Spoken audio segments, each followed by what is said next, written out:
At this time, the individuals that have turned in a speaker card can speak. Do you have any speaker cards, Ms. Jessica? Okay. Is there any discussion from the board at this time? I would like to discuss, and I did my homework. Okay. Because you all know how I feel about last meeting. So I wanted to go pass out my little homework that Commissioner Thomas suggested I do. For you. Copy. So I did some research like you had asked, and I just wrote down some facts. First of all, the general fund revenue is projected to increase by $2.3 million next year, which is about an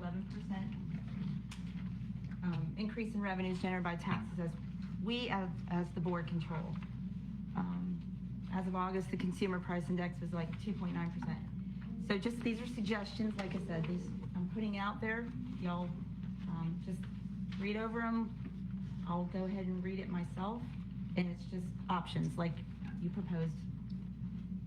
First of all, eliminating the COLA would save nearly $400,000 and could bring our millage rate back down to 7.73. That was per Kelly. I asked her to figure that out for me. That's very close to the modified rollback rate originally proposed at 7.7759. Thus, with this, there will be no reoccurring costs over the next few years. So we're projecting that we are already going to be worrying about $500,000 with the maintenance of the radio tower.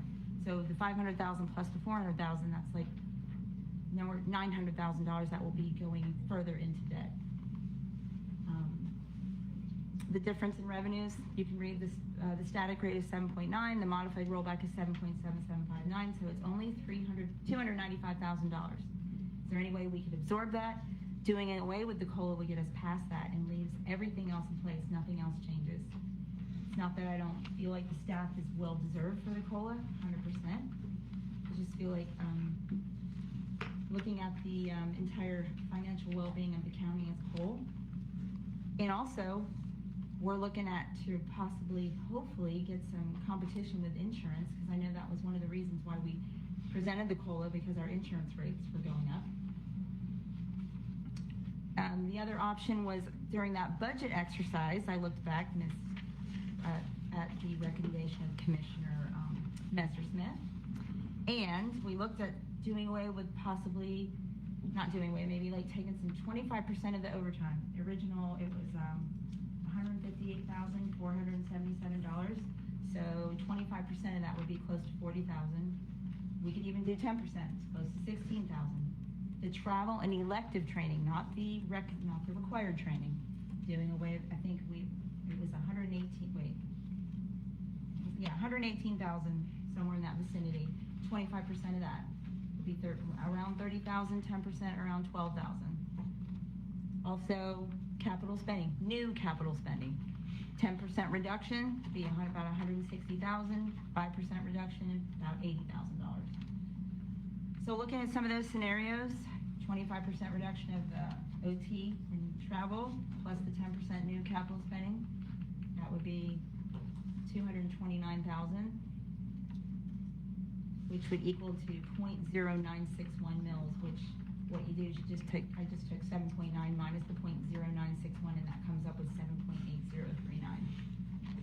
The 10% reduction of OT and travel and the 5% new capital spending would be $107,000. 610 would be a 0.0451 mil. Just did the same thing. 7.9 minus the 0.0451. That would be equivalent or come up to 7.8549. So options: no COLA, taking max reduction would be the 616,000 or 0.2583 mils, which would be 7.64 ad valorem. And then the no COLA, taking the minimum reduction, would be approximately 494,000 or 0.2073 mils, and that would be 7.69. Just thoughts. This is just some, I've looked at it the last 2 weeks. I've done some numbers. I presented this. It's just, we're increasing MSBU and solid waste are going up. I know it's not a lot, but it's a minimal, maybe to give a little bit of